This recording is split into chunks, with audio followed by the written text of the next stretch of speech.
Hi, and welcome to Preview. My name is Guy Giampapa. Preview. 5, 4, 3, 2, 1, cue Guy. Hello and welcome to Preview. My name is Guy Giampapa. Well, we've got a great show for you today, but first we're going to talk about some productions that have been in and around Boston. First, A Shakespeare in Love. Would you believe William Shakespeare suffered from writer's block? Perhaps not, but in the successful play Shakespeare in Love, a young Will Shakespeare did suffer from writer's block as he attempted to create Romeo and Ethel, the pirate's daughter. Whether this is fact or fiction, we don't know, but in the wonderfully created play called Shakespeare in Love, we see this young man with all his talents. Director Scott Edmiston has given us a magnificent production at the Speakeasy Stage Company. All 18 characters come to life as we see a young Will go through the agony of creating a play. He's magnificently played by George Oleski, a young local actor making his Speakeasy debut. I predict he's on the verge of stardom. And playing Viola, the young maiden who falls in love with Will, is Jennifer Ellis. Several of my fellow scribers have called her performance luminous. She is, and she's an Ernie and Norton Award winner. Need I say more? Shakespeare in Love began as a movie and was given an Oscar for Best Picture in 1989. There's no comparison between the film version and this stage production. The Speakeasy staff is the best. Jennifer McCrollan Lord created the set design, and costumes were done by Rachel Padua-Schufelt. While we throw orchids at the performers, we must remember the backstage staff who are so important in bringing the production to life. When the award season is upon us next year, Shakespeare in Love will be on the top of that list. Just remember, you heard it here first. Well, Love Never Dies, the much-awaited sequel to The Phantom of the Opera, arrived at the Boston Opera House, and it did not disappoint. We've waited all these years to learn of the fate of the Phantom. In the original book by author Gaston Leroux, The Phantom dies. In Andrew Lloyd Webber's production, we never learn his fate. Now comes along a new book written by Frederick Forsyth and called The Phantom of Manhattan. We learn the Phantom has arrived in Coney Island 10 years after he has terrorized London. Andrew Lloyd Webber's adapted this book and called it Love Never Dies. The beauty of this story lies in the electrifying production as we see Coney Island in the early 1900s. The Phantom has arrived and seeks to find Christine, his lover of 10 years ago. Christine is a successful opera singer in New York. She's now married and has a young son. Bronson Norris Murphy has taken over the role as the Phantom, replacing the ailing Gardar Thor Cortez on opening night, and Megan Picerno is Christine. Her rendition of the love song, Love Never Dies, in this show is the highlight of the second act, not to be forgotten. Love Never Dies might not run as long as The Phantom of the Opera, but it will be remembered as a successful sequence to The Phantom. Webber's famous musical that has been running on Broadway for over 25 years. There'll be more musicals in Broadway this season, but Love Never Dies will be the highlight of this one. Well, the Radium Girls, it's mid-season for the Walpole Footlighters, who are presenting the very dramatic Radium Girls, a story of events that took place in the early 1900s. In 1926, Madame Curie discovered radium, a source that was considered to be a miracle cure. Because of her, luminous wristwatches became all the rage. Women everywhere wore them until a mysterious disease befell them. One victim was Grace Fryer, a dial painter who became infected. Miss Pryor took her case to court. She fought her employer and members of her family and friends. It was a sad and emotional story. The Footlighters, with a cast of 10 actors, portray 37 different characters. Not an easy task, but with direction by Marianne Finney, the Footlighters achieved what they started out to do. They gave us a story about life and the tremendous dangers we might face. While we enjoy the musicals and light comedies the Walpole Footlighters present, credit must go to them for bringing stories that are not only true, but make us think about the dangers in life. Radium Girls is about the hazards of life and what we must do to conquer them. Radium Girls is not only an entertaining piece of work, but one that must be told. Well done, Footlighters. Now let's go down to the Norwood Theater, where we're going to talk to cast members of Private Lives. See you down there. Well, here we are down at the Norwood Theater in Norwood, Massachusetts, and as I promised, I have the cast of Private Lives to talk to. This is a wonderful show written by Noel Coward. I've seen it a few times, but I'm looking forward to it once more. And I have the 4 members of the cast who are in the show. And I want each of you to introduce yourself, starting with you. Good afternoon. I'm Rick Mason, and I play Elliot. I'm Emily Dennis Leahy, and I play Amanda. I'm Evan Cole, and I'm playing Victor. I'm Diana Doyle, and I'm playing Sybil. Okay, well, now that we got the introductions out of the way, let's talk. What brought you to, starting with you, what brought you to come to do this play? Well, I was fortunate enough to be exposed to New England 411. And as I am a recent resident of New England and had been doing theater for many, many years, I was looking for an opportunity to perform. And fortunately enough, I saw the audition, and I've never done a musical. I only do straight theater, so I'm the anomaly here. But I love the script, and then when I came to the audition to see this marvelous, beautiful theater, I mean, I was just, I feel very blessed that I was cast. That did it, huh? Absolutely. Okay, and next, Emily. The opposite of Rick. My background's mainly in musical theater. I've just done 3 here at Norwood. Also other various theaters in the South Shore, like Company Theater is my home theater. And I was in the mood for a change. I am a fan of Noel Coward, and this is a hysterical, wonderful piece. So I thought I'd go a little bit outside my comfort zone and do a non-musical for So the first time in a while. you've worked with Mike Hammond before? I have, yes. Right here at Norwood? Right here at Norwood, What, yeah. what were those shows? Chorus Line, Yeah. we were together. He was an actor in that as Okay. well. And then he directed me in Cabaret as well as Hairspray. Oh, wonderful. Yeah. Boy. This is wonderful. Evan, how about you? So I primarily do musical theater, and I really wanted an opportunity to kind of brush up on my acting chops. Yeah. There's no acting in musicals, so I had to do the show to work on that. And I've also had a chance to work with Michael before. I was in the same production of Hairspray with Emily. Okay, I saw that. That was last year, wasn't it? That's right. A year ago last spring, yeah. Yep. Okay. What part did you play? I was in the ensemble. Okay. Yes, I was a nameless figure in that show with the lead here. That was a real fun show. Yeah, I had a You know, blast. It was the amazing. audience really loved it. Yeah. It was. You could tell, it was in the air. Infectious. Everybody knew. Yeah. Very Absolutely. infectious. Yeah. And how about you, Diane? Is it Diane? Diana. Diana, I'm sorry. That's okay. I also am relatively new to the world of straight plays, non-musicals, and I have done many, many musicals, and lately I've done several non-musicals, all right in a row.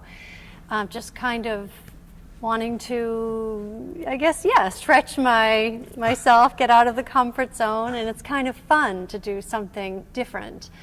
And I also saw the ad for the audition on Any Theater 411, and just kind of last minute came to the audition. I didn't know anybody. I haven't worked with anybody else here, but I live very close by in Dedham, and I had, I had come to the theater once or twice, but never performed here. Really? And the thought of performing in this beautiful, beautiful space is so exciting. So I'm just very happy to be involved and meeting all these lovely new people. Well, that's fantastic. Well, I understand you 4 are the main characters in Private Lives, but there's a 5th person, the maid. But, unfortunately, she's not with us today. But somebody told me a story about her a little while ago. Yes, that's my fiance is going to be playing. your Is going to be girlfriend, playing the huh? maid. Yes, yeah, not my girlfriend. Oh, I'm fiance. not allowed to call her that anymore. I made that mistake a couple of times. Why is that? Well, we are engaged. Oh, okay. She's my fiance now. Oh, wonderful. Yeah. Oh, So great. she's very all about rank. Yeah. So she is actually in Europe. She's in Spain though. Really? So she's getting some friends of hers to help with the French translation, since the bit is that the Yes, maid yeah. is French exclusively. And what is her name? Laura. Laura? I mean, that's her real name? Yes. Okay. The maid's name is Louise. Okay. So they're close enough. Yeah. That's a very small part, but it's important to the story. Yes. I understand. Oh, I don't understand. I saw it at Huntington Theater a couple of years ago with Paula Plum as the maid, which kind of surprised me that she would take on a small role like that. But it was a very effective role, and she did a wonderful job, as she always does. Yeah, those can be the most fun. That's true. Yeah. Comic relief. What is it about Noel Coward that you people like? I mean, is it Is it the dialogue, or is it there's something different about Coward? It's very smart humor. It's sophisticated, very, right? Very, and yet we are putting our own silly little imprint on it, so that you know, it will be fun. But so much of British humor can be very dry. Yes. And yet the dialogue is wonderful. You can taste the words, and it's just it's something that's unfortunately not written a lot anymore. That's true. So. Yeah. I agree. I feel like the dialogue is so elegant yet witty. I always laugh that, you know, it sounds so beautiful when you're saying horrible things to each other when we're fighting. But, you know, it's just phrased so nicely and yeah. So it's. But it's a that's pleasure. the key to the whole thing, the dialogue and how beautifully it's spoken. Exactly. Yeah. It's not like, well, I don't want to downgrade Hamilton. I mean, that's a wonderful show, but it's so different. I mean, with Hamilton, you got to listen real close to get the dialogue. But with Private Lives, you could just sit back and, you know, take it all in, right? Yeah. Absolutely. and it's, you know, beautifully delivered how people just, you know, cut one another, Yeah. but in such beautiful dialogue. Exactly. Yeah. Well, we have the four characters now. I understand that you're married, Yes, but yes. is it a former wife? Yes, see, we've both recently married, Yes. but we are honeymooning with our new spouses, my old spouse, and In the same place. right next door to each Oh other. boy. Yes, so I mean, you know, if you want to start with a comic situation, there's none better. Yeah. Right. Well, you can thank Noel Coward for that. Absolutely, absolutely. Our director Michael actually had said it's the play that Forgetting Sarah Marshall, that movie was based upon. Yes, That yeah. kind of crazy ex-lovers honeymooning near each other by Yeah. chance. You know, in talking with you, Emily, you told me something a little while ago that you're related to somebody that I know.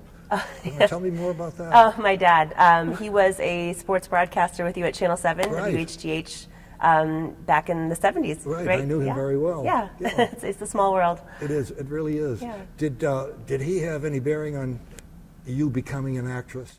You know, it's funny. He never really wanted me to go in the direction of, in terms of entertainment, it's a tougher life. Not that he was entertainment, but in terms of being in the media. But he was always incredibly supportive. My whole family always was. And when I dropped the bomb that I wanted to go to school for acting and get a degree in fine arts, they were all very supportive. And yeah, they've been a wonderful fan club, my whole family. So Well, I think your father's probably very proud of you. I'd hope so. I'm sure he is. Yeah. Anybody else have relatives in the business? No, Just no. you alone. No, my family always loved to go to the theater, Yeah. but nobody else really quite had the bug the way I did, I guess. How about you, Evan? Nope. It's just me. My mom and my family also very supportive all the time. I mean, Yeah. for every show, no matter what it was or how far it took to drive to do it. Yeah. Rick, you started out. You didn't start out as an actor. I did not. But you were in a former show business before. Yes, that's true. I've been in broadcasting. Yeah. I've been in corporate communications. I've done stand-up comedy. I've been a writer. I've done a little bit of everything. And it's been just a wonderful, wonderful time.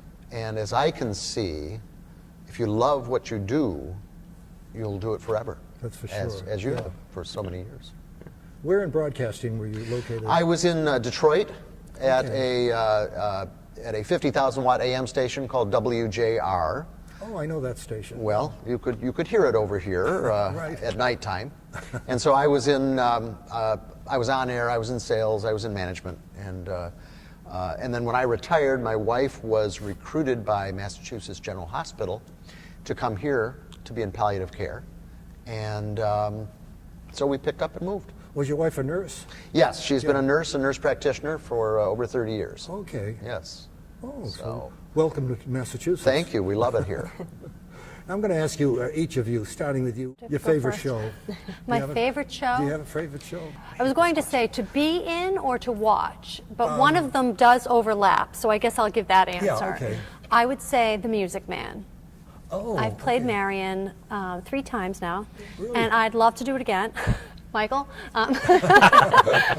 I do love that one, and I think it's a great, family show. It's a wonderful There's nothing show, There's yeah. nothing bad about it. I love it. Where did you do Music Man? Oh, I did it with Milton Players, with Theater 3 in Acton, and with Weston Friendly Society. Wow. That's a great all-American musical. It really, truly is. There's nothing bad about it, Yeah.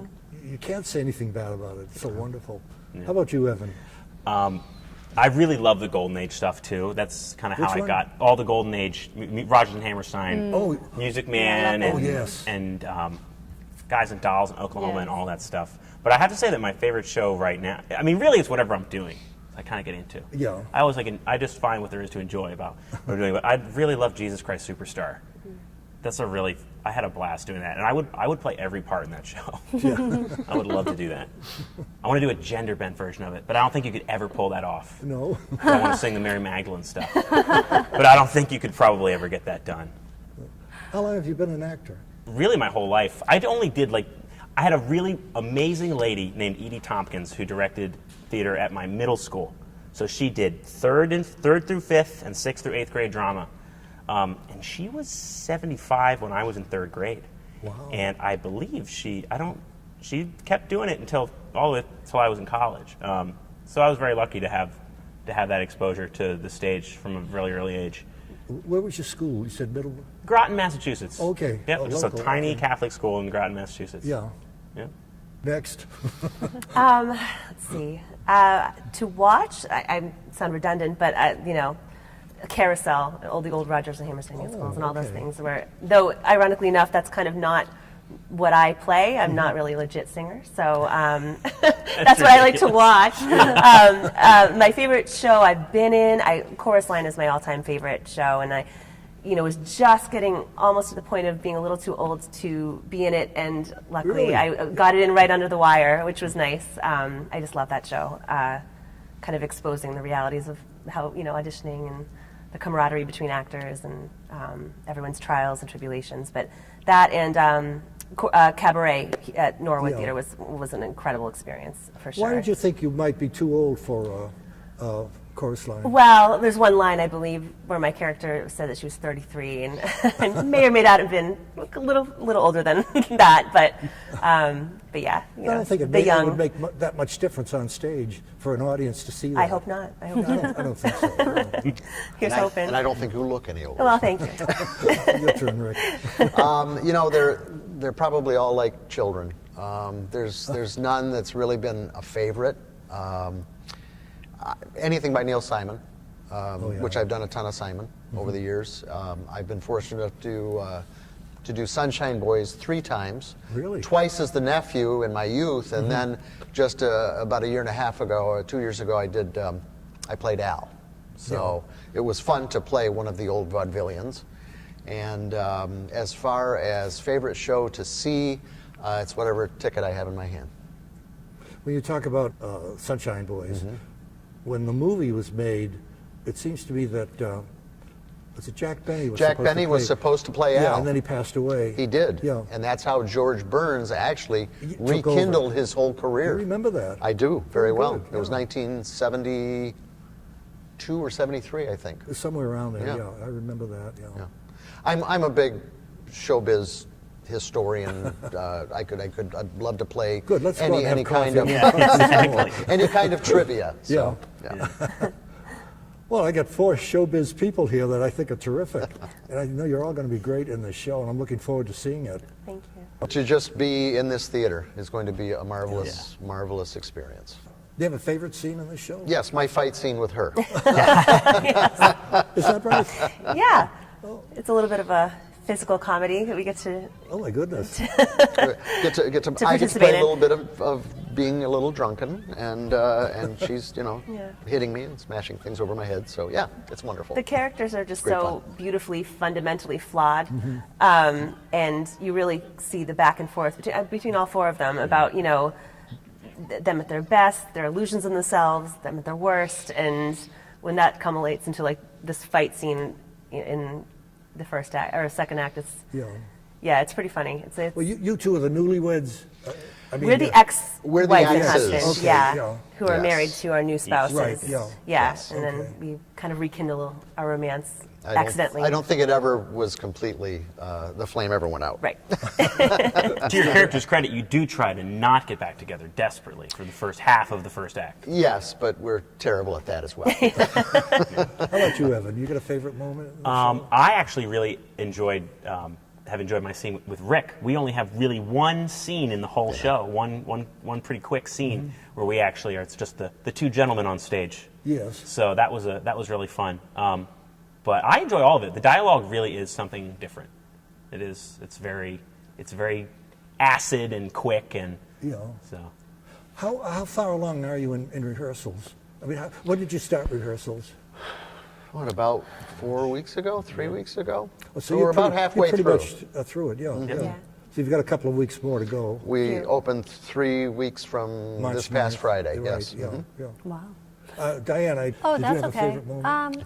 I think I kind of like my very first scene, the very first scene in the whole show, where maybe the audience doesn't realize yet what is to come, but we're on our honeymoon, and I keep asking him about his ex-wife, which seems like sort of a silly thing. It kind of spoils the mood, you know, but I think it's kind of funny that she can't let his ex-wife go. I Yeah. think she's a little insecure. And neither can he, so. Yeah. We're mirror images of one another. Yeah. So. Do you tell me? You know, the poor maid. We don't have her here, but I want to talk about her. Do you have any moments with her? Any of you? There's one good one where I take the tray out of her hands. That's my single interaction with the maid. You're getting used You're so to, method to with being that, married. really, yeah. That's, Yeah, that's, exactly. because when you say I do, that's the last decision you'll ever make. So, I think her big thing is just reacting to the craziness that's going on. Yeah. That's how she sort of steals the scene, maybe, is just her reaction to these 4 crazy people. Yeah, she kind of offsets all the craziness around her, I think. Yeah. You know, is kind of an unwitting witness to all the dysfunction that's happening around her. I wonder why when Noel Coward wrote the play, and he brought the maid in. I mean, what was his purpose? I would think almost comic relief.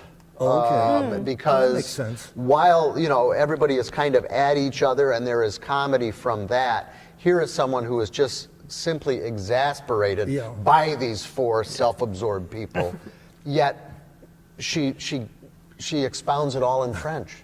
So even if you don't speak French, you still know she's exasperated and she thinks they're all fools. So it's fun to see how she deals with Yeah. this. And I think when at curtain call, you all come out and you take a bow, and then the maid comes out. You should probably get a great hand. For that Oh, small I would part. think. She'll be able to chew up the scenery, I'm sure. Probably, yeah. Well, you're halfway through the rehearsals, and the show's going to open in a couple of weeks. Well, what's going to happen after the show, when the show is over? Plans? I'm going to take a nap. Yeah, right. Not memorized for 1 second. Yeah. Look for the next thing Okay. for me. I Yeah. want to keep going. Yeah. I'm a mom, so I'm going to go back to Oh, you have your children. How many children do you have? 2. Two? 2, yeah. So Oh, I'll be back okay. to the routines with that, which is, you know. But it's not the end of your career. Oh, no. okay. This is a wonderful things I do for fun every now and then, and yeah, it's great.